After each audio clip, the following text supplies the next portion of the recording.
Am I?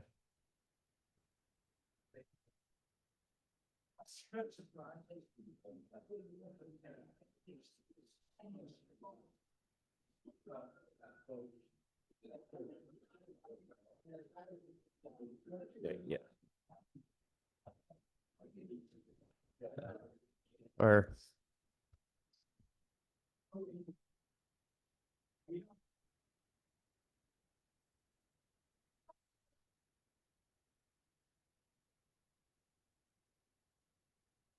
hey, can everyone please take a seat or find a seat or whatever? No? Yeah. Yeah. See, why can't more people be like Matt? Yeah. Okay. Okay. Good evening, everyone. I'm calling this meeting to order. Uh, this is the September 2025 meeting of the Independent Neighborhood Democrats. My name is James Campbell. I'm the president. As we begin with every meeting, the independent leadership of the Independent Neighborhood Democrats welcomes debate and discussion on topics of concern to the members of the community by candidates for office and others. IND believes in the right to free political speech, but believes strongly that personal attacks, profanity, intimidating, or threatening gestures or words, attempts to silence speakers, or similar inappropriate behaviors are unacceptable. Individuals engaging in such behavior will be asked to leave. And as just general reminder, if anyone is joining us on Zoom, make sure that your Zoom name matches your real name. And if you're this way for attendance purposes, and then also if you're jumping in on Facebook Live, please just make sure to change your name or just leave a comment this way that we can know that you're here. Uh, I really do want to thank everyone for coming. This is certainly been a crazy summer. Some of our primary results didn't go the way that we were expecting. However, we do march forward, and we are still frankly part of the resistance. We saw that just this afternoon. 12 elected officials from here in New York were arrested. Including a good friend of the club, Brad Lander. They were standing up to ICE. Just a few months ago, I was leading a training at this very organization on what to do if ICE comes knocking. So, we are still part of, trying to stand for small d democracy in this organization. And, we saw that also last night with the post or postponement, for lack of a better term, of Jimmy Kimmel. This administration is really trying to fight back against any sort of resistance in any way, shape, or form if there's only one preferred party line. But we are an organization that welcomes debate. We want to have disagreements and ideas. There's probably 25 people in this room, and there's 19 online, and there's probably with that 45 different opinions. Actually, yeah, more like 50. So yeah, I was trying to do the quick math and increase up and failed. Um, so, it is great that we can still have these sorts of forums together. Um, but as I said, we do welcome debate, but as a party, we do always do come together, and that starts this evening. So just continuing with our general tradition, I will be listing out the list of primary winners that were not on our endorsement slate. So for mayor, of course, Assemblyman Zoran Mamdani, Comptroller Mark Levine, who was our second ranked choice. For City Council District 39, Shahana Hanif. For Civil Court, Janice Chen and Marissa Arborito. And then um, Supreme Court, well, that was somewhat different because we did elect our slate of judicial delegates, and they did vote for the following candidates. Um, the Honorable Jill Epstein, the Honorable Maria Argonia, the Honorable Darren Nichols, the Honorable Claudia Daniels DePassire, Honorable Brian Gottlieb, Honorable Norma Jean Jennings, Honorable Jacqueline Williams, Honorable Betsy Barros, and Honorable Carl Landesino. So, continuing with our tradition, the chair will now entertain a motion to endorse the aforementioned by acclamation. Moved by Jason. Is there a second? Second by Hal. Is there any discussion? Any discussion? Any discussion? All those in favor, please say aye. All, Aye. all those opposed, abstentions? The ayes have it. They are officially endorsed. Right. So, and of course, we do try to make sure that we not only do we get out the vote for our Democratic candidates, but we also try to help with candidates up and down the ballot. And, we are very helpful, and we always do try to go into like the purple and red districts here in the area. And, we are very lucky to be joined by Kayla Santusowoso, who is running in a district that frankly the second home of IND at this point, District 43, so to replace Councilman Justin Brannan. So I'm going to call her up. Hold on, let's pin that. Kayla, can you hear us? I can. Can you all hear me? Yeah. Hi, thank you for having me. Such a pleasure to be in front of IND. You all, I know, are no strangers to the every 2 to 4 year trek down to Southern Brooklyn. And so this year will be no different. As Seamus said, I'm running in District 47, which is Bay Ridge, Coney Island, Seagate, and parts of Dyker Heights, Bath Beach, and Bensonhurst. We have a very competitive election this cycle. I am, of course, the Democratic nominee. There's a Republican nominee. We most of our races, if you're familiar with the area, are they tend to be close. They tend to be close general elections. But there's a bunch of X factors this year that make it, something that we can't take for granted. So, for instance, the district was recently redrawn to include Coney Island. There still hasn't been a race that didn't involve an incumbent. So that'll be the first time this happens. So we don't necessarily know how that is going to play out. And secondly, a woman still has not ever won this seat. So that is also something that we have to take into consideration. And so my team is working extremely hard. We won our primary with 80% of the vote. We got over 10,000 votes, which was, I think, a record down here for primaries. But we are also, really working hard through the general. We have already knocked on something like 4,000 doors in the last 2 weeks. Response at the doors is fantastic. And we have everything we need. We've maxed out our fundraising. We've got a great team. And really right now, it's just what we need the most is volunteers. And so, I would love to see IND's support in this race. And I would love to meet all of you and have the opportunity to have you come down to Bay Ridge and knock some doors with us. And a little about me for those of you that don't know me. Just very quickly, I'm a current council staffer to Councilmember Brannan, so I know how to do the job. Prior to that, I was a law department attorney. I was in the tort division and defended city agencies and protected taxpayer dollars from fraud and abuse. Prior to that, I managed a city council campaign down here, and prior to that, I ran an immigrant services nonprofit, primarily serving Arab and Muslim New Yorkers here in Bay Ridge. And so I come to this with a lot of hats. I also owned a small business, a bar and restaurant in Bay Ridge with my husband.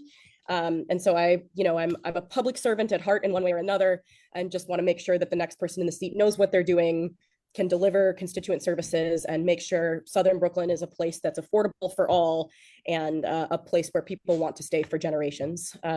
So it's a bit about me. And again, I appreciate your time. Thank you so much. Thanks so much, Kayla. And of course, let's have your team and I chat so we can try to get a campaign day or two down on the books. Yep. Sorry, we have a Bay Ridge Dems meeting that's about to start, so I may have to like duck Okay, out so really quickly. won't keep you any more longer. Thank you so much. I appreciate everybody. Thank you. Okay, so unpin that. Okay. So yeah, as I did say, before we do try to work on helping elect candidates up and down the ballot, but of course, one of the things that we do is, that thing that we are most proud of here in the 52nd Assembly District is that we have the highest voter turnout just of any district in the state. Yeah, we'll brush. But of course, also this year it's going to be a particularly long vote for us because actually in Brooklyn it's going to be a 2-page ballot. And part of that is that there are going to be, yet again, 6 ballot questions happening. One is a statewide ballot regarding the expansion of a Olympic training center up in the Adirondack Mountains. I'm trying to see if I can find a speaker to come speak about that one. But uh, currently, sorry. If you're talking about doing a trip up to the Adirondacks, well, you are the treasurer, Vicky, so you could help try to find the funds for that.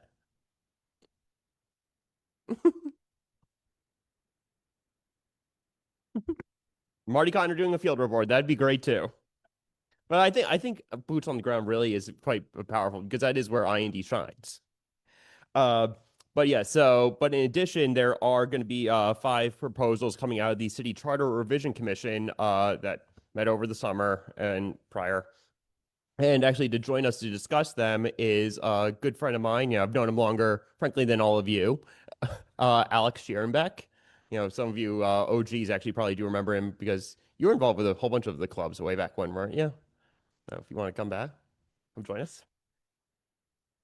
And for whatever reason, this week, it's bifurcated, so I'm gonna have to switch between like screens and all that. So I'm gonna be back there. Well, yeah.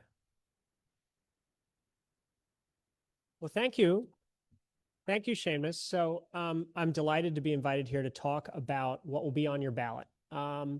And so the New York City Charter Revision Commission, we were formed in December, and we spent most of the time between December and July. Here we are.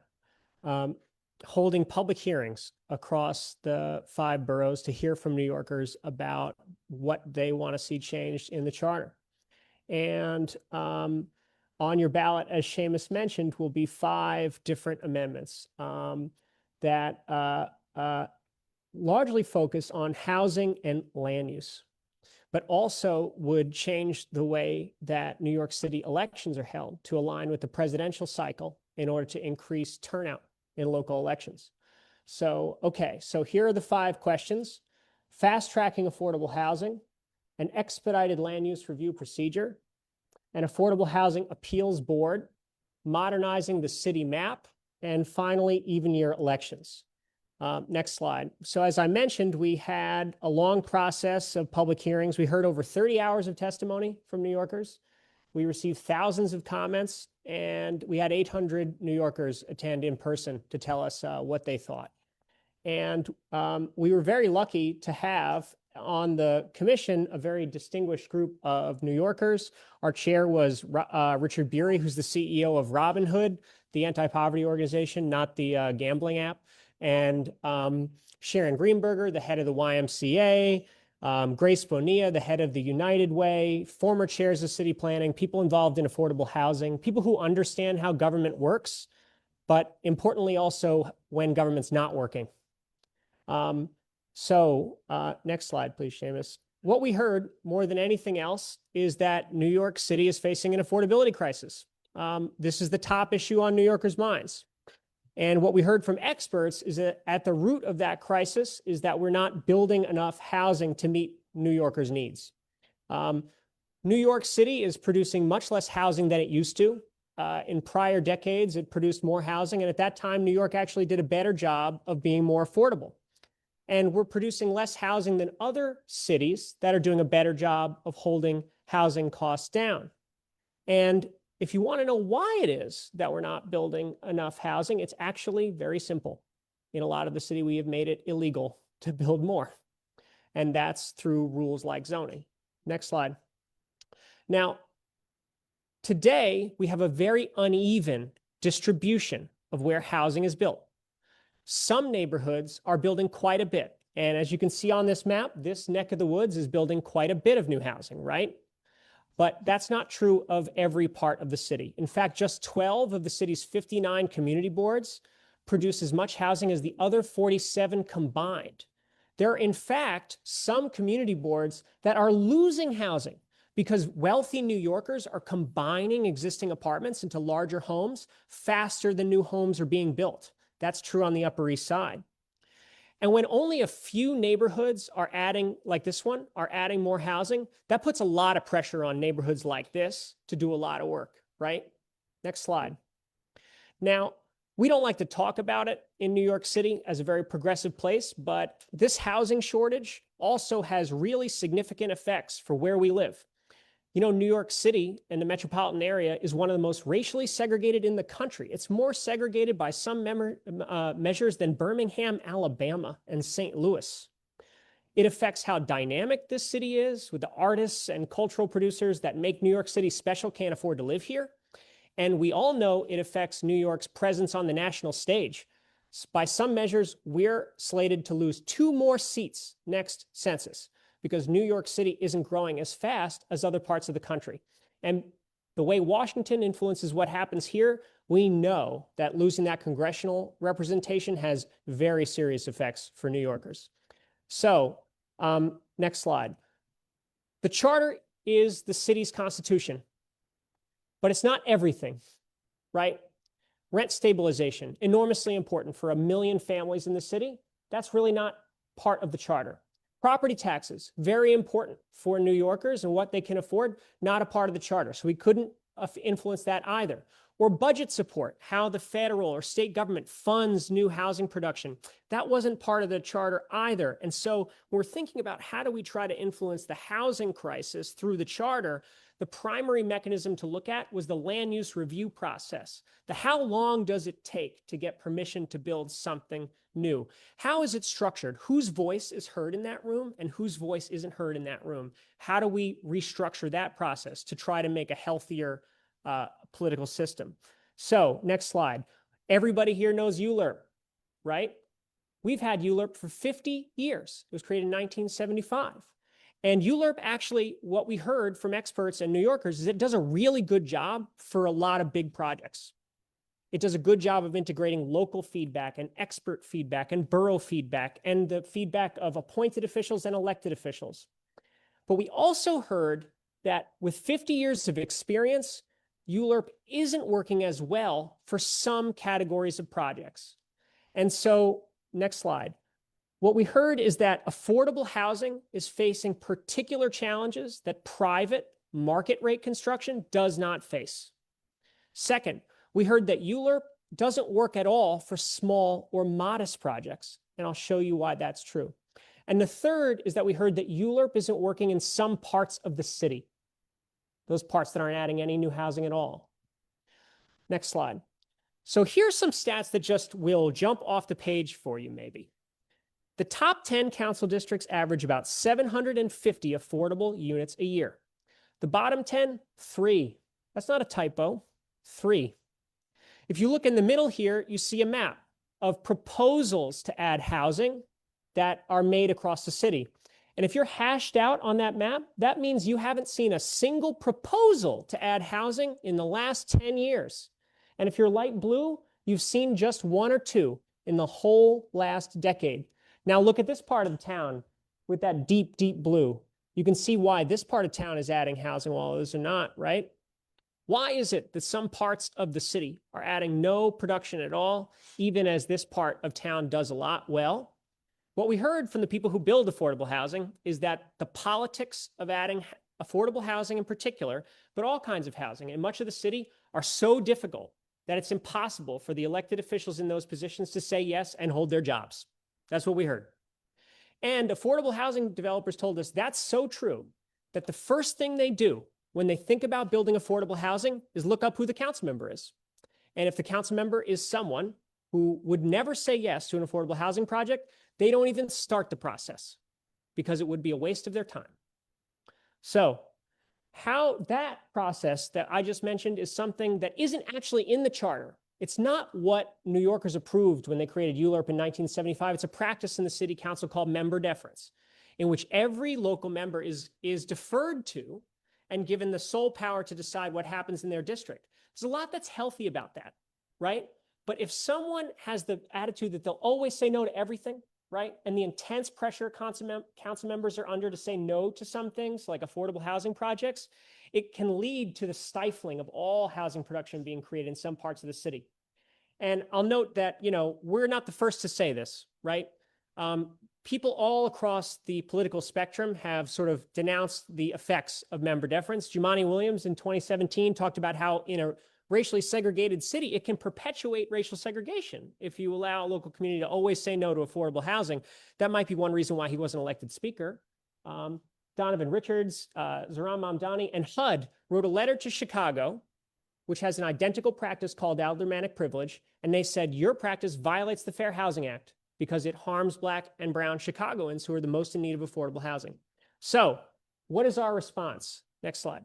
Our response is to try to create faster, simpler, and less political processes to deliver targeted categories of housing, namely affordable housing and modest projects.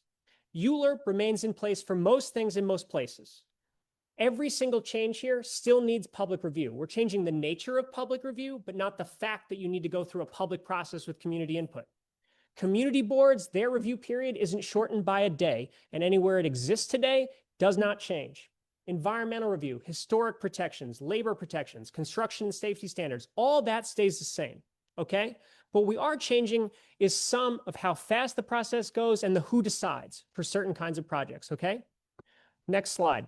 We've been very gratified to have a lot of support from across the city as to these proposals. Governor Hochul, Controller Lander, Borough President Reynoso, Chaya, and civil society stakeholders, not just in housing, but outside of it. Next slide. Okay, so let's get to the content, and I'll try to be fast so we can answer any of your questions, okay? The first question that you'll see on the ballot for charter revision is fast-tracking affordable housing. We don't have enough affordable housing. We want affordable housing created in every neighborhood, and we want to address the particular challenges that affordable housing faces that private construction does not. So we'll create two fast-track processes. One for publicly financed affordable housing, the deepest kind of affordability, typically 100% affordable, paid for with government dollars. And then the second, projects that deliver affordable housing in the 12 of 59 community districts that produce the least affordable housing today, okay? So, next slide. BSA Fast Track. This is a process for publicly financed affordable housing. Community board goes first, 60 days, then the BSA, 30 days, then it's done. What's interesting about this is that because this is a little technical, but because it's approval just for affordable housing projects, we can actually move these through the pipeline faster than today. You can even get into ULURP, we think. Now, to be eligible, you're going to have to show that you need the zoning relief to deliver the affordable program the city wants to pay for. You're going to have to demonstrate that you fit neighborhood character. You're going to have to be a publicly financed project, and you're going to have to be a housing development fund company, which is a regulated entity under state law that only makes housing for low and moderate income persons. Next slide. Then, to get at that idea of the parts of the city that are doing nothing today, we propose a change for the 12 community districts that produce the least affordable housing. Now, this is building on an idea that the city council process has. The city council, Seamus, if we can go to the next slide, has something called the Fair Housing Framework. In 2023, they unanimously passed a law that said every part of the city should do some affordable housing production. It actually sets up targets for every part of the city. But right now, that's totally unenforceable. It's like a set of goals with no enforcement mechanism. So our proposal is to add an enforcement mechanism. If you don't add any housing at all, then there's a fast track that applies. Next slide. And it's basically pretty simple. Every 5 years, we look at which of the 12 of 59 community districts produce the least. Then, if you're an application that is required to deliver affordable housing under the city's mandatory inclusionary housing program, you'd get a fast track review. Community board and borough president, followed by city planning commission. It's done. It cuts the amount of time that these kind of affordable housing projects have in half. Next slide. Next, remember I talked about how ULURP today is broken for small and modest projects? This is the one that gets me the hardest. So I've been on a community board. I bet many of you have. You know that almost every kind of proposal you see is for a big change, a doubling or tripling of capacity. And it's the kind of change that communities find it hardest to wrestle with, right? But you never see small and incremental changes because today ULURP is one size fits all. It makes somebody who wants to build a 3-story apartment building with 6 units go through the same process as Hudson Yards. And that means it categorically prevents people from asking for modest and incremental and organic stuff of the kind that New Yorkers most want to see. That's kind of perverse that our public review process is delivering only big stuff and categorically snuffing out the smaller things. So this idea is to create a fast track for modest projects. If you want to build a home that's no taller than 45 feet, which is about the height of a big single family home like in Victoria and Flatbush, you could go through this fast track process. If you want to just build 30% more than you can today, you can go through this fast track process. This is also the way to do certain climate and infrastructure changes, like adding solar panels to public property that are categorically minor. Next slide. And why 30%? Why 30%? Because if you look at this yellow area here, which is medium or high density, there wasn't a single application in that whole part of the city in the last 10 years for 30% or less, not one. So this is creating a path for a kind of incremental project that just doesn't exist today. And the same in this blue area, you only saw 2 actions of that kind in the last 10 years to build something that's just 45 feet or shorter. Just 2. Okay, next slide. I will not dwell on this, but we're also doing some basic, modest things to try to make it easier to promote resiliency in communities, like raising the grade of a street. Today, that requires a whole ULURP, if you can believe it, to raise the grade of a street by a couple of feet to prevent flooding. Next slide. And I'll just point out here that if it's anything big, if anything is the kind of project that requires environmental review because it might have an adverse impact on a community, it can't use this process at all. Next slide. I'm going to be quick now. We also are creating an affordable housing appeals board. Now, today, the way ULURP works for affordable housing projects is there's a mayoral veto at the end and then a council override of that veto. The mayor almost never uses the veto. It's only been used once effectively for an affordable housing project. And that's because the council will always override the mayor. So we propose abolish the mayoral veto, abolish the council override, replace it for affordable housing projects with 3-person body. It's the mayor, it's the council speaker, and the borough president of the affected borough. And that way, if an affordable housing proposal gets rejected, this appeals board is another chance at life for that kind of project. And, we think this is in some ways the most direct response to the problem of member deference, so that we have more voices in the room with both borough and citywide perspectives if an affordable housing project is denied. And then I'm just going to zoom to digitizing the city map, Seamus. This is very wonky stuff, but because we're all nerds, the city map is something that is involved in a lot of projects today. You have to confirm the existence of something on the city map or change the city map in some way to get a lot of stuff done. But if you can believe it, it's 5 different offices with paper maps, ancient paper maps in some cases. And it can take months or years to make changes that really should be happening instantaneously. So we're proposing to do something that probably should have happened like 50 years ago, to create one map and to make it electronic. And next slide. Finally, we all know, you all know, that while New York has a very robust civic society, we have abysmally low turnout in local elections. That's a problem. Our electorate also isn't representative of New York, right? It doesn't look like New York. And other cities have fixed this problem in part by aligning local elections with federal presidential elections, where turnout is in New York 2.5 or 3x higher, where Hispanic turnout is 5x of local elections. And so that is a proposal we're making. Next slide, Seamus, and it'll be my last. If you see here, you can see the difference between turnout in federal elections, presidential elections, and our local elections, right? And so this was an idea that we heard from so many good government groups, and it's been effectively employed in the rest of the country. It'll also save $42 million every 2 years, says the Independent Budget Office. One qualification here, even if we say yes, there has to be another state constitutional amendment process, which was either going to have to come before or after ours. And so we're saying, let's get ahead of it. Let's send the message to Albany. This is a good idea. And then we'll be ready to hit the ground if a state constitutional amendment does pass. So thank you for having me. I'm happy to answer any questions. And I know I sped through that. Yeah. Mm-hmm.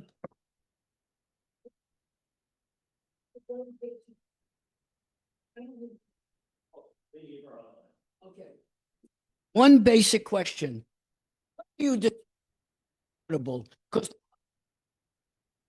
where the South Bronx, which is the poorest part, the poorest congressional district in the country, that housing at $2,200 a month for 1-bedroom apartment. The average income in the Bronx is $8,000 a year. How do you afford $24,000? Yeah. Okay. So what do I mean when I mean affordable? Okay. So we're amending that. I want to give you I'm going to give you the punchline, but I'm going to start with a wind up. Okay. The wind up is we're amending the charter. It's the constitution of the city. So when we were thinking about how to define these terms, we wanted to give a little flexibility. So if public decisions change in the future, if people want to make different decisions about what to fast track, they can do that. At the same time, we wanted to give guardrails. So New Yorkers, when they're at the ballot box this November, sort of have some assurance about what they're going to get, right? So when I say affordable, I mean at least this, at least the city's mandatory inclusionary housing program as it exists today. What that delivers today with the tax programs that exist today is between 60 and 80 AMI on average, but it can be deeper. It means at least that, right? Then when I said there was a fast track for publicly financed affordable housing, that's the way that the city delivers the most deeply affordable housing, much deeper than 60 or 80 AMI, like supportive housing or housing for people who have 30% of AMI or lower, who can pay for everything with just a voucher. And so the answer, I think, is we're trying to unlock and make faster and deliver more of the most deeply affordable housing, but also the housing that is available to middle-income New Yorkers. And I hear you that it's somewhat astonishing that something can be considered affordable and cost like $2,000 a year for a one bedroom. But isn't it more astonishing that our housing crisis is so bad that people will sign up for a lottery, thousands of people subscribe for the chance at that unit, for the lucky chance to get that unit, because that's how bad the rest of the market is. Yeah, so I just wanted to respond to some of the comments in the chat, and also, Ira, I appreciate the deep need for affordable housing, but as you guys can all see or hear, we have the baby crew here, and just to talk about what this means personally for us, like, we need housing of all kinds, not just, we definitely need deeply affordable housing, absolutely. But we also need middle-class housing and housing for families like ours. I mean, as you all know, Alyssa and my family, we're growing, we're expecting another. And I thank you. We're probably going to be able to make it work in our apartment for, maybe a couple of years, but then we have to look for somewhere bigger. And I don't know if anybody's ever is like on Street Easy recently, but to find like a decent sized 2-bedroom apartment in this area, in this assembly district, which we love so deeply, is damn near impossible. And we are, two professionals. I'm an attorney. She works at a tech company. We're very, very lucky.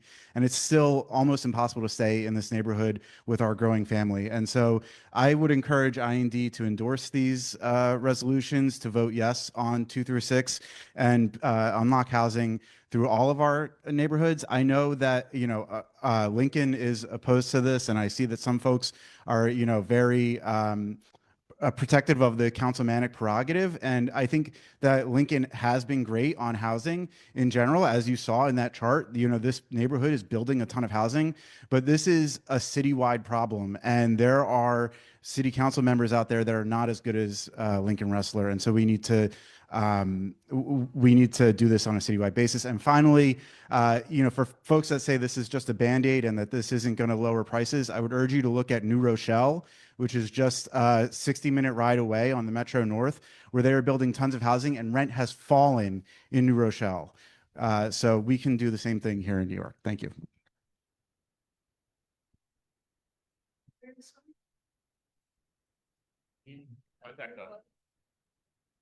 I'll just make a quick comment to say that I work with Alec in a few different capacities, and you're very good at explaining things. So this is complicated stuff. Thank you for such a good explanation. On the veto, the 3-member commission Appeals board, appeals board.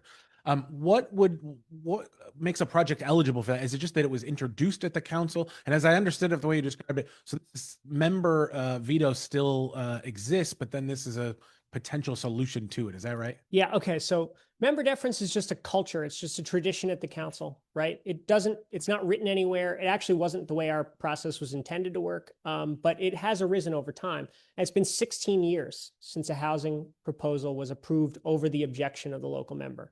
So that gives you a sense of how sort of like well established the practice is now. The council could get rid of it tomorrow. Maybe they will. Maybe they will. But as we were designing these structures, we were thinking, well, let's not assume they will. Let's try to have a structural response that assumes that things are going to keep going the way they have. And so the way this would work is if and only if you are a project that is required to deliver affordable housing under ULURP. So not a casino, not an all market affordable housing product, not a subway station, nothing else that's in ULURP, just a project that is required to deliver affordable housing, then you're eligible for this track. Okay. And if it's also a project that only applies in one borough, so we don't have two borough presidents on the same board, right? Just one borough, then after the council goes, this would come into play. Okay, that's it. That's it. And when we were thinking about this structurally, we don't predict this is going to be invoked very often. In fact, like borough presidents and council members work very closely together. It's going to be very odd that one is going to like cross a council member. But we think it creates a kind of healthier process, in part because it means that where there is a real breakdown between the sort of borough-wide perspective that borough presidents can give on these issues and the hyper-local perspective of the council member, there's just another opportunity for borough and citywide voices to have a say. So that was the logic. And importantly, the board can only touch the stuff that's in the four corners of the zoning, right?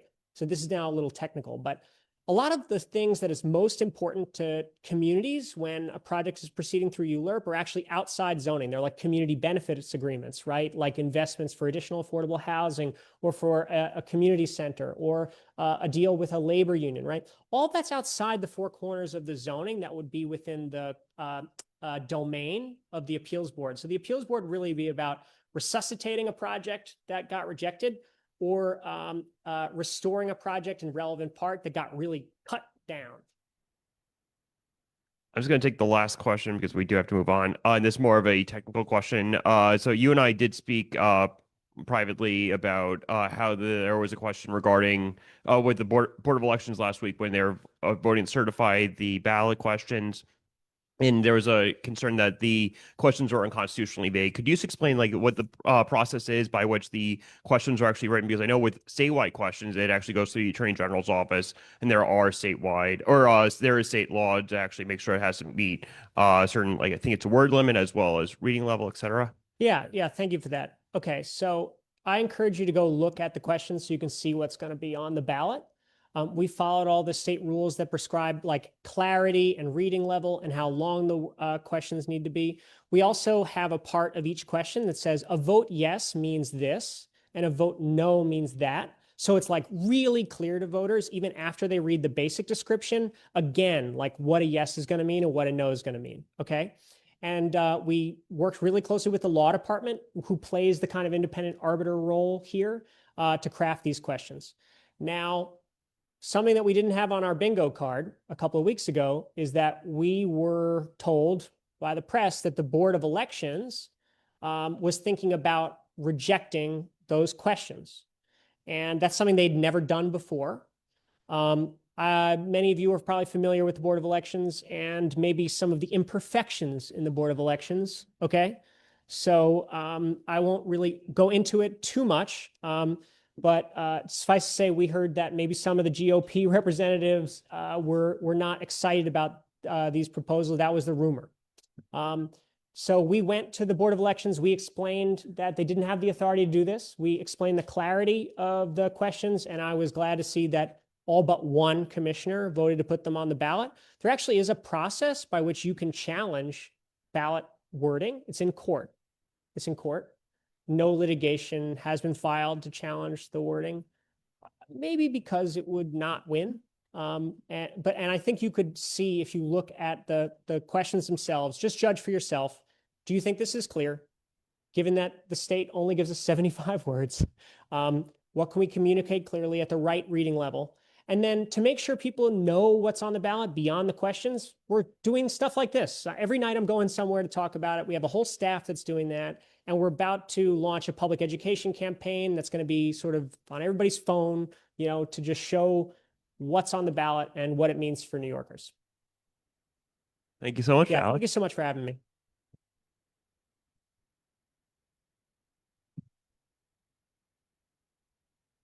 And yeah, Howard.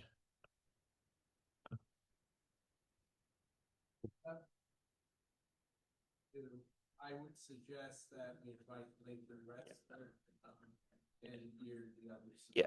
And literally, right as I was taking the mic, just before I called on you, because I knew you were going to ask that question because you mentioned it a second ago. I was going to say that I will reach out to him, see if he will come to our next meeting, so that we could try to make a more informed decision if we choose to endorse or not endorse or do some combination thereof of the 6 questions.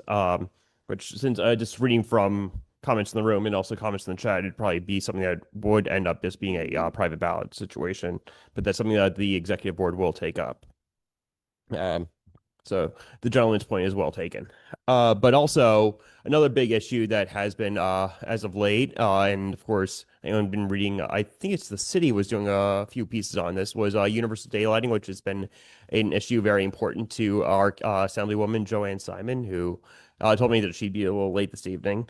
But good friend of the club, Elizabeth Adams is here to come speak on that.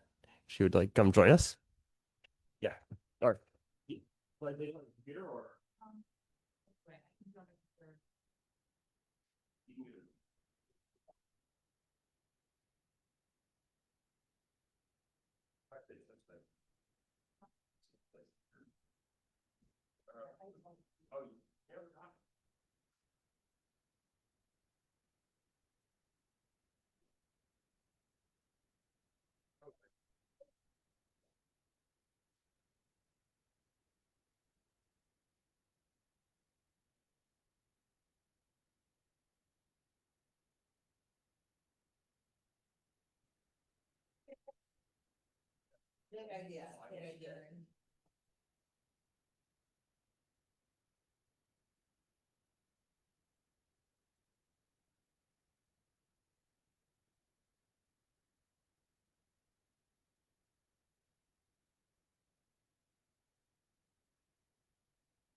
Did we lose sound?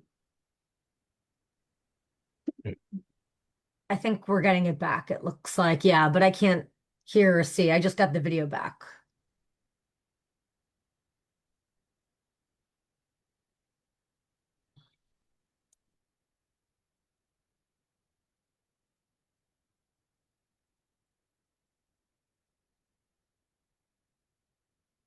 Great. Hi, everyone. Hear me? Amazing. Yeah. Hi, Elizabeth Adams. Great to be with you all this evening. I work at Transportation Alternatives, also been with the club, member and non-member at different points, so great to be here tonight. So we're excited to talk with you all about universal daylighting.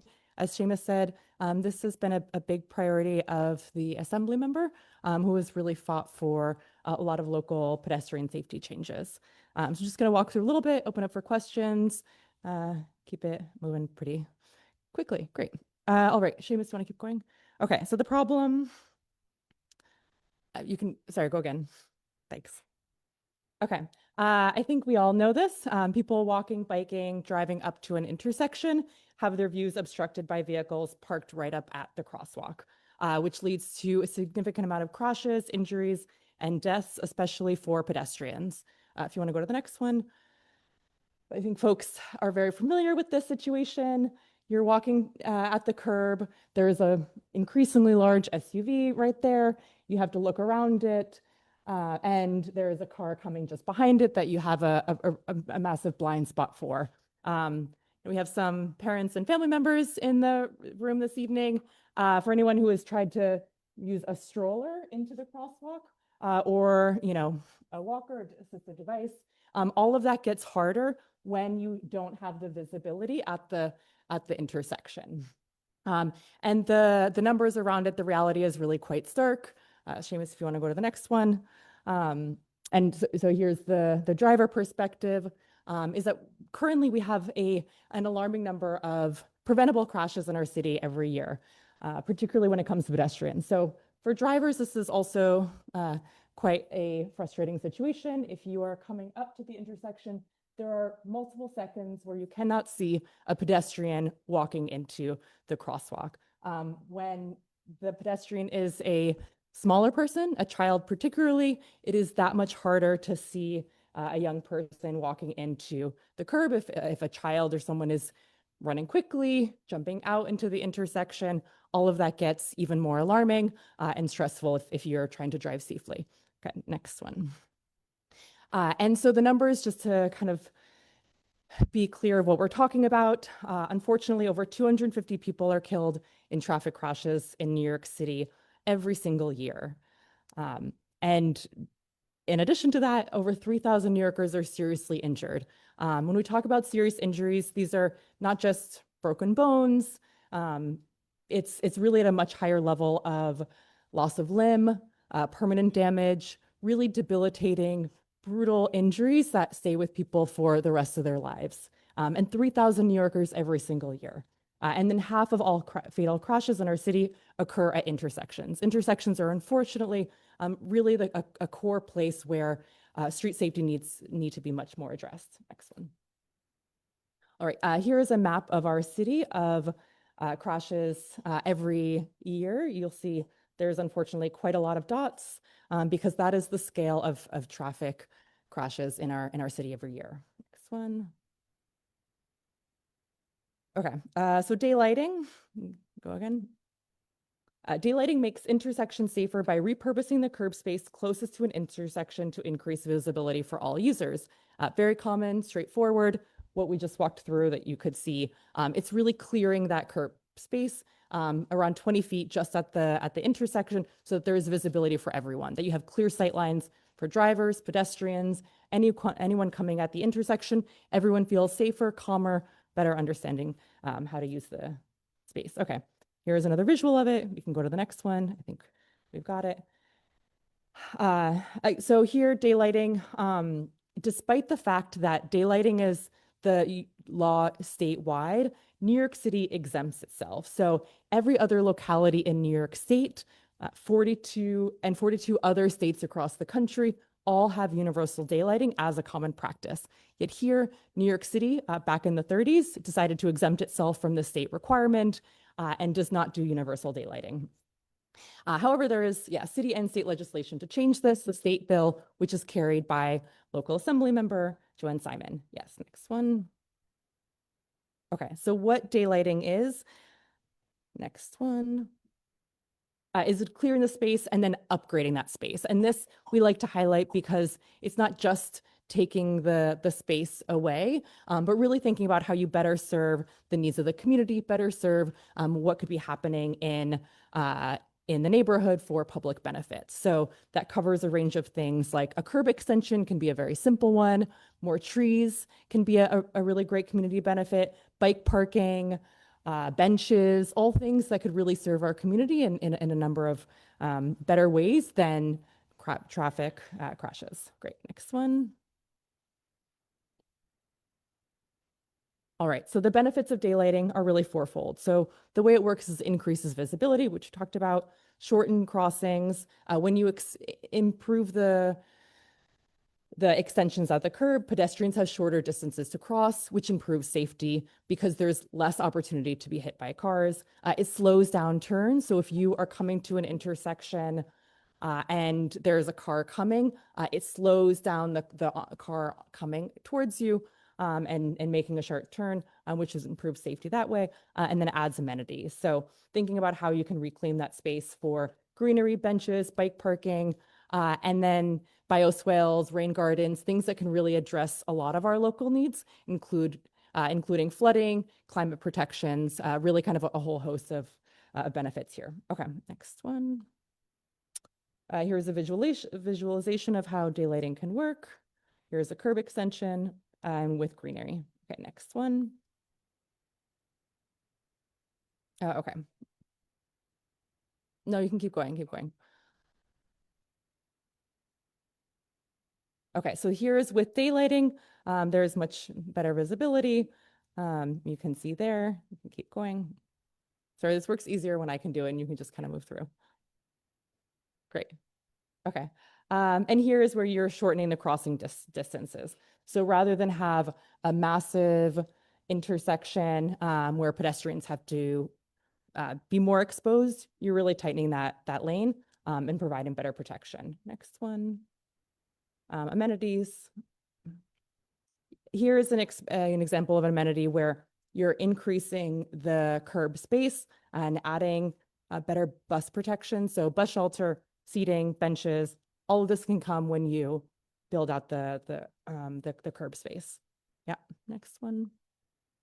And here's an example of a rain garden, which improves flooding protection, really using that intersection curb space for some of our climate needs as well. And here's bike parking, which we also love. We don't have nearly enough bike parking in the city, just as a note sometimes. Okay, next one. Okay, and then does it work? Yes. It has been proven over and over again in a number of places around the country that have really invested in universal daylighting. Just nearby in Hoboken, they've really credited universal daylighting as a major component of the fact that they have not had traffic crashes in the last 8 years. It has been a really strong measure for them, so much so that the mayor of Hoboken, Robbie Balla, came out to a New York City Council hearing on our bill to say, this was so impactful for us nearby in Hoboken. We really recommend and urge you all to do it here in New York City as well, because we've seen it work. We know what it can do. And so he's been a really great champion for it as well. And here's some information from DOT. Great. In terms of who supports daylighting, so we're hoping to get this council bill passed this session in the next few months. We have seen really an outpouring of support across the city for universal daylighting. 23 community boards have passed resolutions in support in neighborhoods from CB1 and CB2 right here in Brooklyn to even CB in Southeast Queens, CB13. So we're really seeing New Yorkers all across the city, New Yorkers all across the city call for better pedestrian protection, call for universal daylighting kind of wherever they are in the city, because they know that we all deserve safety no matter what zip code you live in. We need safer crosswalks, safer intersections, and they're proven tools to do it. And then we have over 93 elected officials in support, along with comptroller, public advocate, borough president, and all of our local elected officials that represent IND have all come out in support of universal daylighting as well. All right, so I'll pause here. Would love to hear some questions that folks have about universal daylighting. Yes. I have a question. Oh, thanks. From the traffic visibility standpoint, which is, I would assume, the major argument for universal daylighting, most of our streets are one-way street, and I understand both as mostly a pedestrian but also a driver, how fraught cars at the front end of a block make crossing a street or driving on a street when you get to those intersections, especially if they are intersections that don't have stoplights. But I'm wondering, from that perspective, how does eliminating parking at the back end of a one-way block increase public safety? Because I don't get it. Yeah, thank you for that. So there are a couple ways to look at the intersection. The on approach curb that you're talking about, if it's a one-way street, I am entering the intersection, the crosswalk, the car coming there. This parking spot is the most dangerous one to me, right? Because it's the one that I physically can't see on versus the far one is what you're talking about, correct? Yeah. I mean, you're on a one-way street, that intersects where the traffic is going. The back end of the block, I don't see whose vision is blocked by a car at the corner. The cars are the most dangerous thing, and I just have trouble seeing how. Yeah, I think what you're saying, the particular intersections where the car is coming from, those are the ones that we see as the most dangerous spots at the intersection, right? So we want the spots at the intersection, the one where people are sorry about this lingering cough.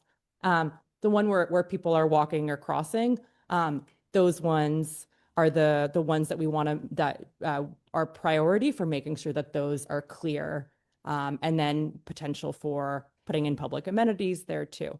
The benefit of kind of doing a space at every corner is that then you're shifting kind of the overall behavior and the way that kind of people are interacting with the space. So you were just saying this is kind of a standard practice when you're getting to a curb, in the way that like right on red is a universal standard approach, even though there are some like intersections that are not right on red. The whole behavior changes when it takes that universal approach, because people know when they get to an intersection that you can't park at that corner spot. That makes sense. But there are different ways to read the daylighting spots that need to be taken at a corner. And the on approach ones are the ones that we most want to be cleared, to your point. Yeah. Elizabeth, Oh, hi. and then I'll give the mic to you, Vicky. Great. The question I had was I thought I heard you say earlier that New York City got an exemption and the rest of the state. How did they do that? Who did it? So I looked this up recently. It was back in the 1930s. So I don't. Good luck. Yeah. Good luck with that. Okay. Yeah. So I don't know why. I would say there are some things we did in the 1930s that we don't need to keep doing today, that we could update our practices and guidelines. But yeah, it's something that has been very successful and proven all across the state. And so I think to say it works, we can check in with ourselves and say it's time to update this and it's time to change some practices. I think is pretty reasonable. Yeah. So I'm going to give the mic, thank you very much, since the 30s. Huh? So where have we been all these years? But all right, here we go. Yeah. Here, Vicky. Elizabeth, like right in this neighborhood, the redoing the traffic patterns to have the protected bike lane and the parking lane outside that, would that be considered daylighting because there's not a car parked at the intersection, or would you somehow layer? I guess I'm asking, how does Wait, sorry. Okay. So it's just so I'm reading it correctly. so it's sidewalk, Uh-huh. bike lane, parking lane, traffic lane. Oh, but the parking goes up. Yeah. That's actually a good question. I'm actually not sure. I think the curb space is the one at the curb, right at the corner. So I would presume that would not be included because, right, the bike lane is what provides the visibility, right? Like when you're getting to the intersection, you want to be able to see right there, and the bike lane kind of serves as that. So I think that wouldn't, I think that would fall under like, that is a daylit intersection, even though there is a parking spot just over, but you have that visibility at the curb it's really about the sight line. So as long as you can see the cars that are approaching, I think that works. Yeah. Jonathan has a question. You have to unmute.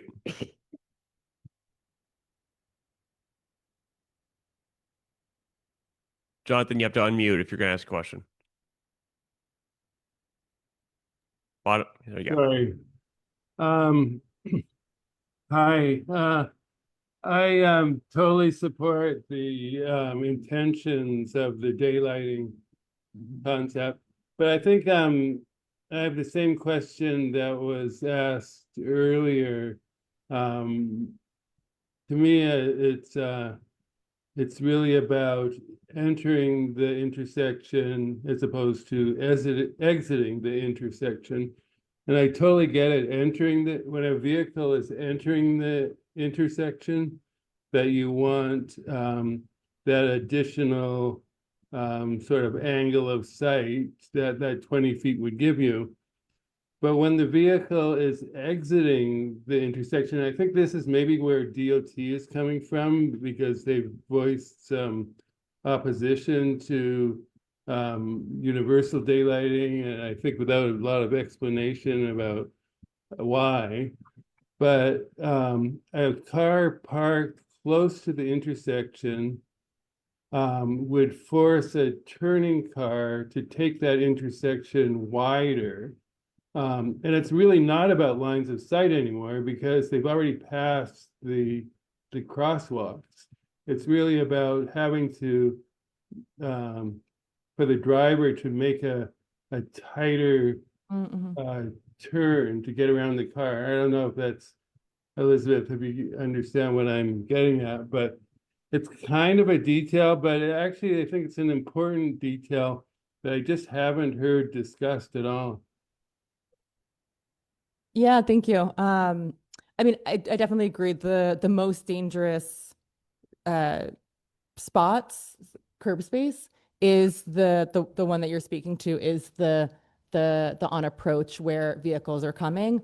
I think we see benefits to kind of clearing the whole space, so there's overall visibility and just kind of a clear intersection overall. But I think when we look at the highest priority, it's certainly saying, okay, every intersection, that curb space when you're approaching at the intersection is the most significant one.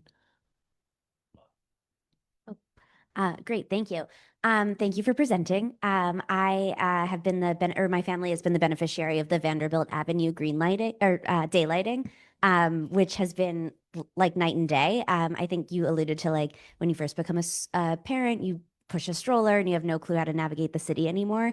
And I really felt that. And then Vanderbilt Avenue was daylit, and it was like incredible. They even have these cars started to abuse the painted intersections, so they put these big boulders up, which are great. And it's been just amazing for safety and comfort walking around the neighborhood. So big fan. Would love to see it more across the city. My question is, since all of our electeds who we have the influence over are already supportive of the bill, and very much so, is there anything IND can or should do? Should I propose a resolution that the exec board could maybe draft? Is that a helpful thing? That would be very helpful. So as I said, there's a council bill currently in play. There are just a few months left in this council session, as folks are aware. We are really hoping to get this legislation passed this year. If we don't, term ends, has to start again next year. It really slows down, and the process has to start all over. And I think, when we look at the numbers of people who are killed and injured every single year, the need to do everything we can and every tool in our toolbox is so incredibly urgent. The number that always stays with me around this is 90% of pedestrians specifically, who are killed in New York City are killed at the intersection. So this is a really significant pedestrian safety. Being able to cross the street safely is I think it's just, we don't really have any time to waste or delay. So with that, yes, all the support that we can get to help pass this bill this year would be incredibly, incredibly helpful. The bill has had a hearing. We really need to bring the bill to a vote. And so the support of this club, the council takes very seriously. All of our city elected officials take the club's recommendations very seriously. So it would really, I think, have a huge impact on the legislation's ability to get through this year. That note, thank you so much, Elizabeth. Thank you. On a sort of other note, did anyone leave a glasses case? This was found. Or that's yours. Yeah. Okay, so if you okay. So if anyone has a glass case with a great star on it, come see me at the front. Yeah. Art.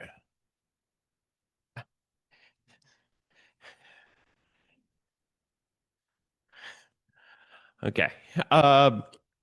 So let's hope that they're still on here. So as we sort of mentioned earlier, there is also, of course, some many various races. So going on. So of course, one of the big ones is top of the ticket, which certainly I've never seen an election cycle quite like this. But we did, as we started off this meeting, we did endorse our Democratic nominee, Assemblyman Zohran Mamdani, and so let's learn a little more about how we can help out. We have Caitlin from Zohran's team here. You want to unmute and come speak? Yeah, hello. Hello, everyone. Thank you so much for giving me time and space in your meeting to talk a little bit about the field operations and how you can volunteer and help and support. Apologies that I can't be there in person, but thank you for letting me join via Zoom. My name is Caitlin Michael. I am part of the field team on Zohran for NYC. And one of the things I think we get a question often after a group endorses or from just anyone is, what's the best way for me to help and support the candidate in the campaign? And from the field team's perspective, which I'm a member of, the best way to do that is through door-to-door canvassing. So if you have the ability to canvass and are comfortable canvassing, and there's definitely things that we do to try to make it a welcoming and inviting experience for you if you've never done it before. But if that is where you want to give the most help, that is the way to do so. Couple just data points that help illustrate that is if you look at a map of the electorate and where we won 85 to 86% of the precincts that we canvassed in. So like the areas where we were out knocking on doors are the areas that we won, and we don't think that is not because of the work that was done there. When we have the opportunity to talk to our neighbors and hear what their concerns are and talk to them about the pillars of the campaign and to be able to answer questions, I think most importantly, people support the candidate, they support the cause, they support the movement. And another really shocking thing for us in some ways is 50% of the time when we ask those folks to volunteer, they sign up to volunteer. So I think that's also a pretty cool aspect of getting to build a community and come out and do that work. But would happily take any questions that folks have about canvassing or the process. Would love to hear if there are questions. If not, I can also continue to sell the canvassing. Any question for Caitlin? Bueller? What? Okay. No worries. I'm Yes. trying to raise my hand, Seamus. okay. Sorry, I'm going slowly. Go for it. Great. Caitlin, thank you so much. So happy we endorsed Zohran tonight. Just wondering if you have any local canvases coming up in this area, or if you just kind of want people to connect with the campaign and then, canvass the area on their own. And I'm also wondering if you have any like window signs or other signs. And then I also need to lodge my main complaint, which is in this neck of the woods, Z is for Zelnor. So it's very confusing when you all say Team Z. That is, I will take the feedback about the Team Z. Thank you. It's very serious, very serious. Thank you. I'm so glad you asked. And yes, absolutely. We have very specific big canvassing coming up. This weekend is our big fall canvas. We are doing concentrated canvassing in specific neighborhoods. There are two within the 52nd district. So there's a downtown Brooklyn canvas this weekend and a Park Slope canvas. And those are areas that we canvas really regularly. I dropped in the chat, and I could share out via email a list of all of our canvases in the 57th or 52nd district. So off the top of my head, I think there are about 5 or 6 different neighborhoods that we do regular canvassing in.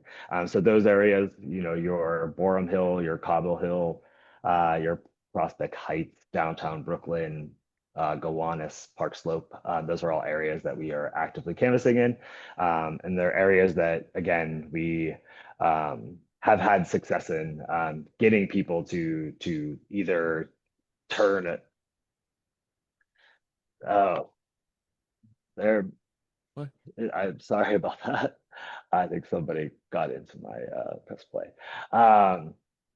So the those are areas that we do well in. So yes, those would be the areas that I would highlight or target. If you could just email me over that slide so that I can get that info up on our calendar ASAP. Okay. Ira, you had a question? What I'd like to know, the one issue which when I even asked some of his campaign people about, they couldn't tell me. One of the most important factors in New York City is known as electricity and gas. Have you noticed the bills have been going up all the time? And the Public Service Commission has never rejected any increase from Con Ed. Wouldn't it be nice if Mandani, being true to his, quote, social concerns, say, you know what? People in New York City are getting ripped up. I just got a bill for $110 for a 1-bedroom apartment. I would like to know what restaurant I'm running. I'm happy to. That's not my area of the campaign, so I can't speak for other parts of the campaign outside of the field operations. But I will take, we take all feedback that we get in our canvassing efforts back to the team, and I will make sure that this is something that I share with our folks. We have a feedback loop. That's part of the reason why canvassing is so successful. Is we're able to take the things that we hear from the door, and we're able to share that information with the campaign directly. I think we have had examples in my own time when I was a canvasser where we were able to get responses based on what we're hearing. So I don't have an answer for you. That's not my operation as part of the field team, but I will use my space as a field team member to bring that concern to the campaign. Great. Last question for anyone? Anyone? Seamus, can I add something? Sure, go ahead. Tatlin, I hope you don't mind me saying this, but I totally agree with you, Ira.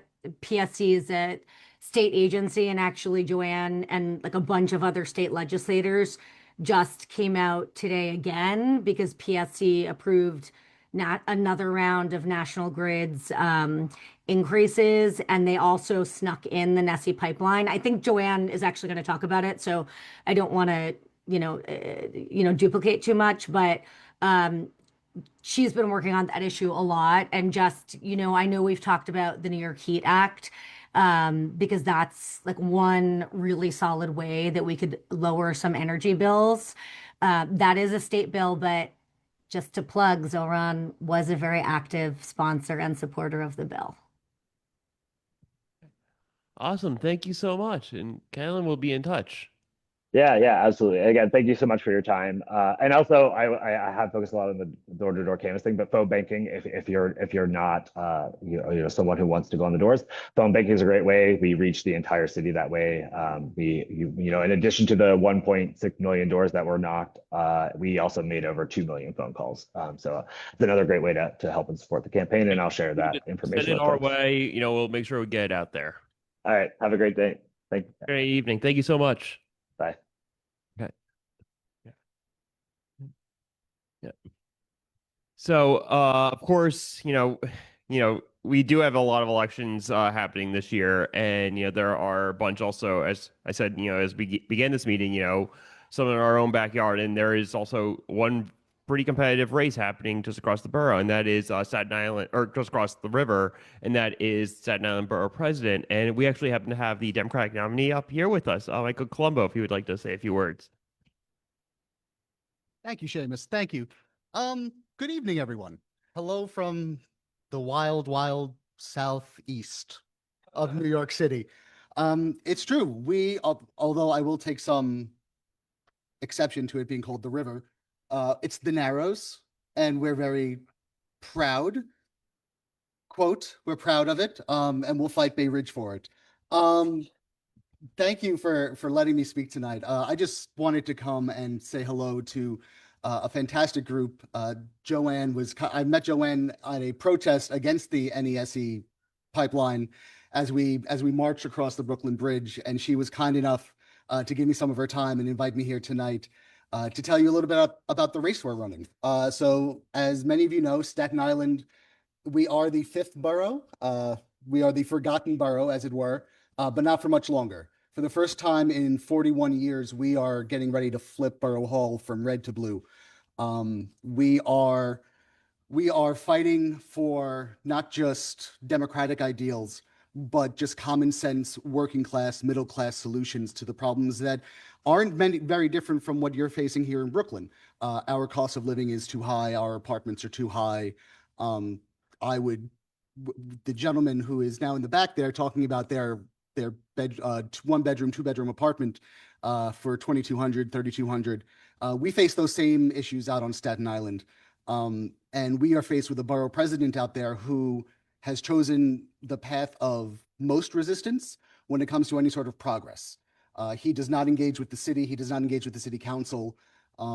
He thinks that the best way to make a name for himself again is to just blanket refusal to engage. Our borough president is a disgraced former congressman, Vito Fossella. He had to resign in the middle of the aughts due to a DUI arrest on the way to what is all too common in Washington folk, that crazy second Virginia family. So he graciously came back to public life on Staten Island, riding the presidential train of who cares what we did in the past, it's all under the bridge. But we know that that's not true. We know that across the Narrows, we don't just brush things under the Verrazano Bridge. We have to take them out with the rest of the trash. So what I'm here to do is to ask for your help. As a group here in Brooklyn that has successfully fought through, red scares and red waves, we need your help on Staten Island, not only for the borough president's race, but we've got some really competitive city council races as well in the North Shore, in Mid-Island, less so on the South Shore, but things are getting different. Things are changing, and it's because of just this refusal to accept a status quo that keeps us as the forgotten borough. Staten Island, I don't know how many have come to visit us. We're a beautiful island. We're a beautiful borough. We've got some fantastic natural resources, we are the borough of parks. I will fight anyone in here who wants to tell me about your pizza.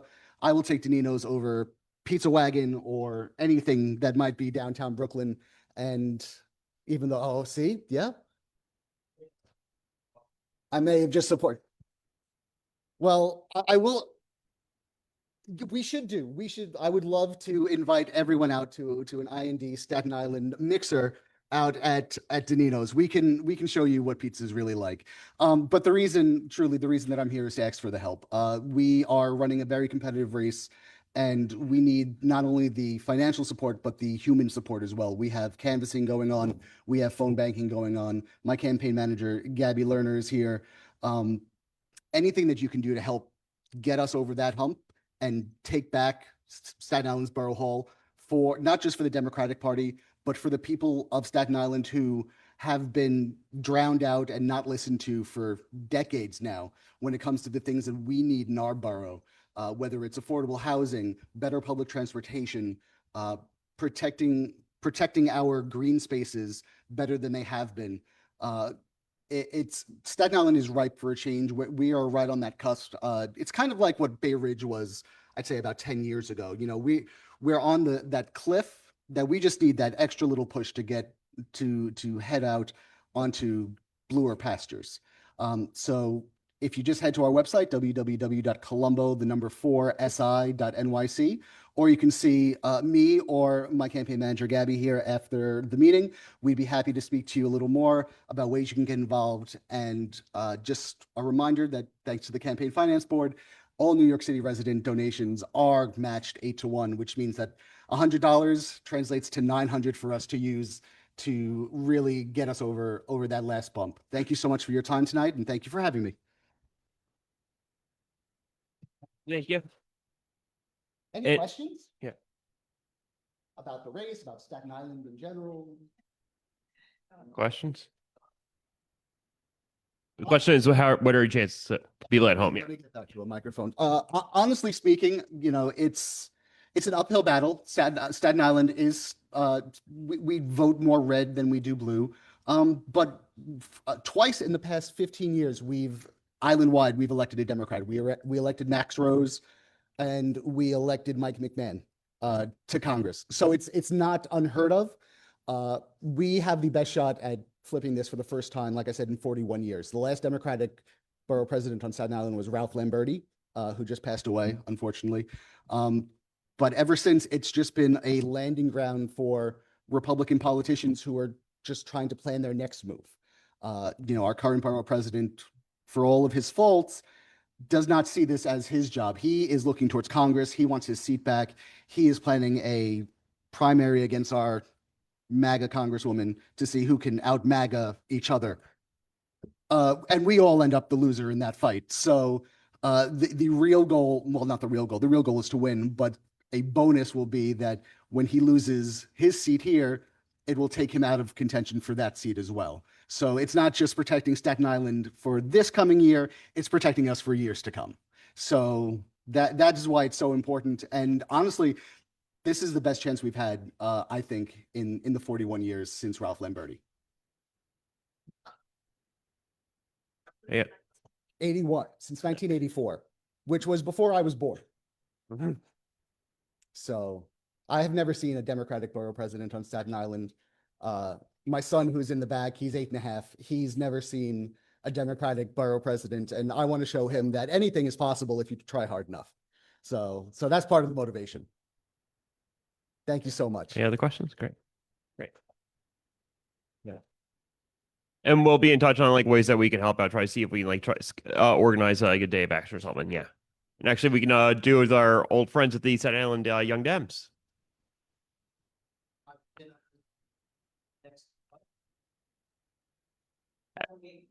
Congratulations as the co-founder of the Brooklyn Young Democrats. Congratulations. Yeah. So of course, you know, we have been joined, you know, and her name has been mentioned many, many times already because, you know, this is, she's giving me the evil eye.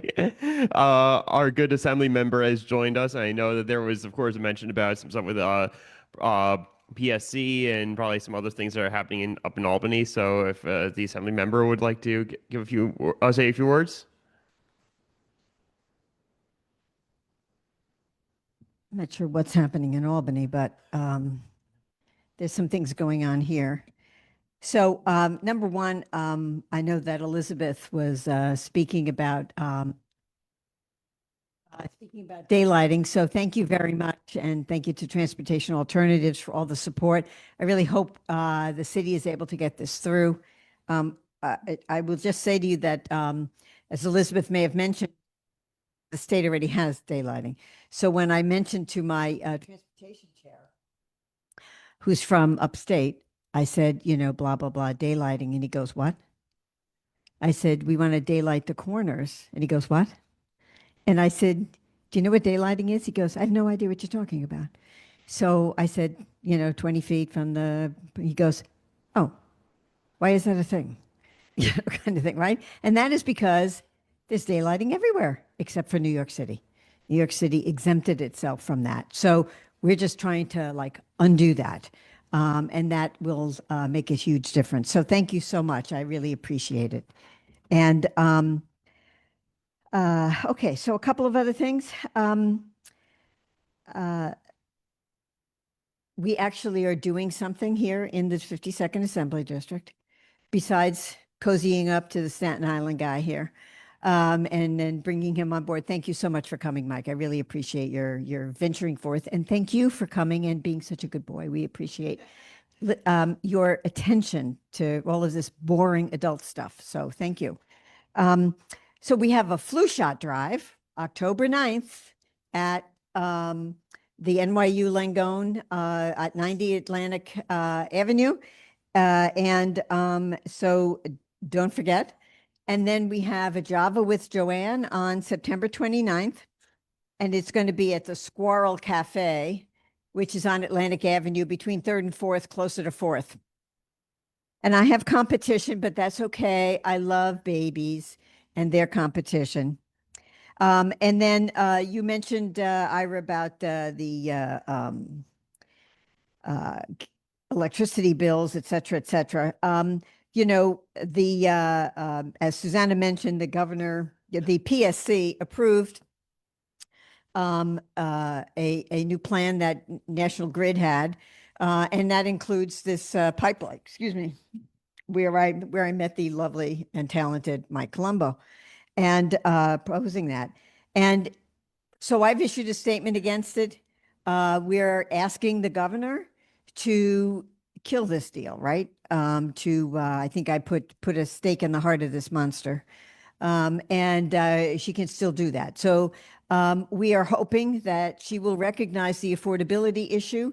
If you look at the Focus today, there's a New York Focus, it's an online newsletter thing. They did a very comprehensive article about how much utility rates are going up, and they are going up because of the cost of delivery services, right? The actual cost of natural gas has not gone up very much at all. In fact, it's been pretty flat for the last several years. What's gone up is getting the gas to you. And what goes into getting the gas to you? All of the rate hikes. So for example, Con Ed just put in, we haven't heard from the results of the Con Ed rate hike proposal, but the PSC doesn't have a lot of ability to say no because of our laws, which is why we're trying to pass the New York Heat Act that would change that. They calculate everything into anything they do, they take out of your pocket, right? So, for example, in the Con Ed rate hike that is currently before them, and this is just Con Ed territory, which is, you know, the sort of Westchester, the city. One of the things that they are including in that rate hike is a 0.6% increase in shareholder equity. So not only are you paying for getting the gas back and forth, you're paying for the shareholders to make more money on this. Absolutely ridiculous. The other thing we did pass is the 100-foot rule, which we are now pushing to get the governor to sign, and we are organizing around that. We just sent a letter. Many legislators signed on to it. I'm working with county legislators around the state to encourage their people to support.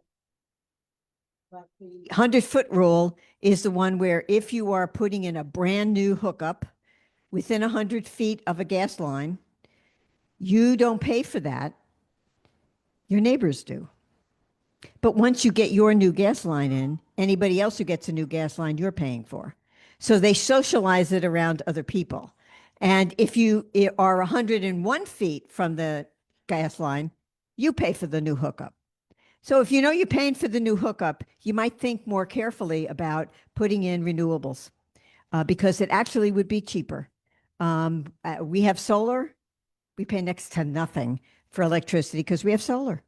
The sun is not going away.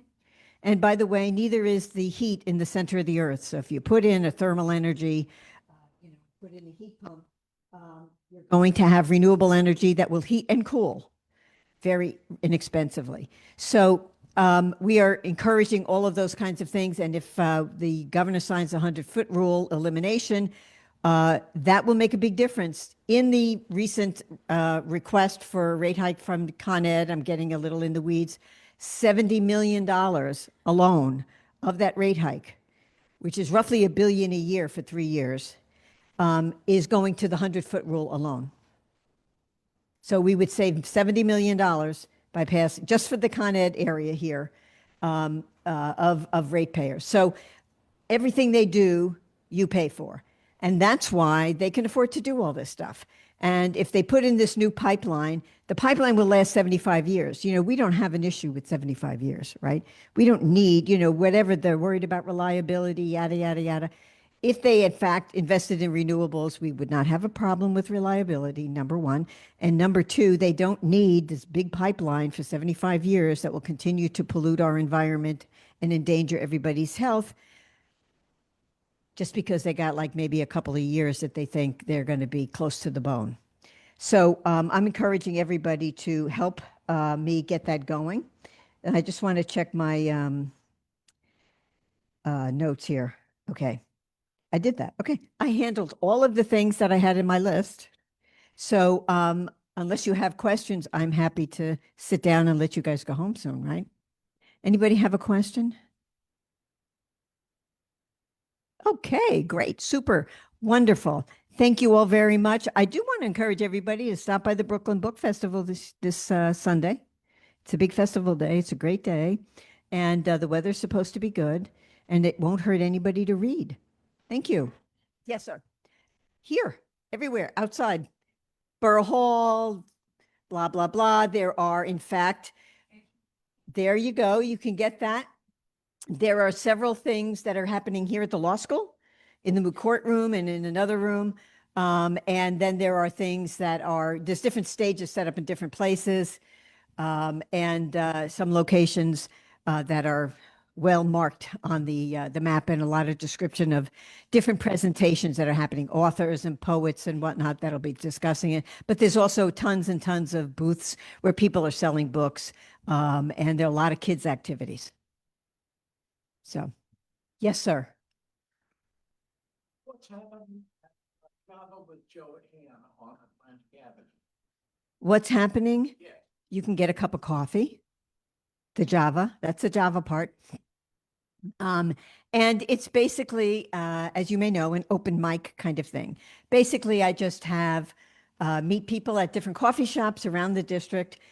People can stop by, they can ask questions. They some people just have never met me. So we encourage people to stop by, ask the questions they may have. And we don't have a program. Sometimes we've done that at different times. You know, for example, during the census, we help tell people about the census, and thank you very much. Our census expert was here. And so we do sometimes do that, but right now, we're not doing. You don't have to drink coffee. You can have tea. You can have seltzer. You can have iced tea. You can have hot tea. You can have nothing if you'd like. If the Squirrel Cafe people would like it by some, probably. Whatever. But it's not in the- So. Anything? Thank you very much. I appreciate it.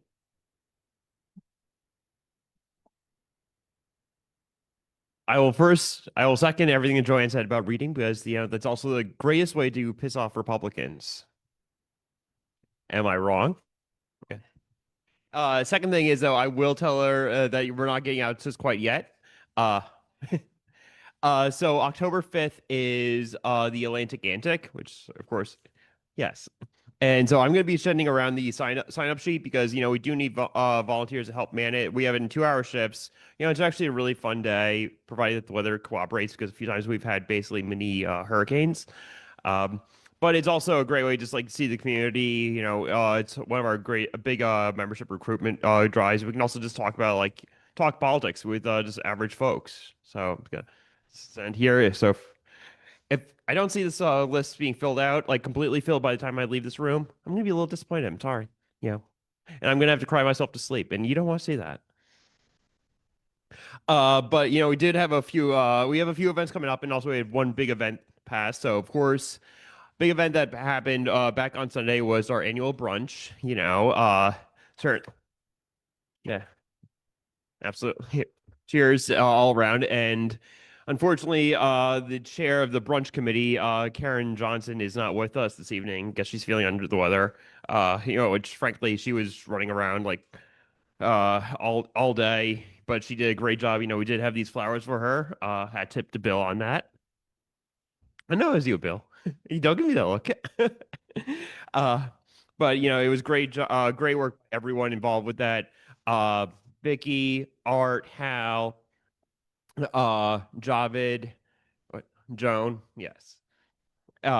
Myself, and of course Karen, and I said Hal. Did I say Matt? I thought I said it began with Matt. I apologize, Matt. I gotta forget you. I really am. I deserve that. I deserve that.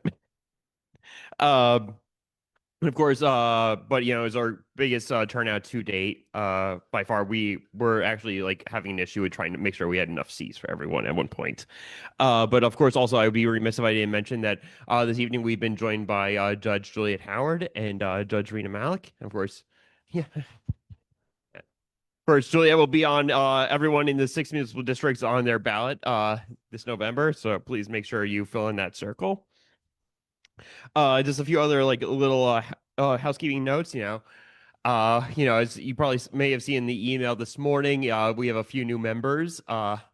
So Senator Andrew Gennardis did text me his apologies for not being able to make the brunch, but he was welcoming into the world his new baby daughter, Emily Cleo. Of course, in the back we have one of our newest members as well, Delphine Reese. And baby's crying. It's totally normal, And of course, another one of our members in a separate too, Assembly Member Simon, Allison Mingus, welcome back in July, Ethan James. So congratulations to all of them.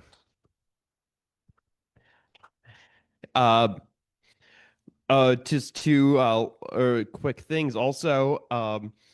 One is that on October 18th is what's supposed to be our next scheduled meeting. However, I'll have to discuss with the executive board about moving that one because that same evening is actually one of the mayoral debates. I'm sure a lot of us are going to want to watch that.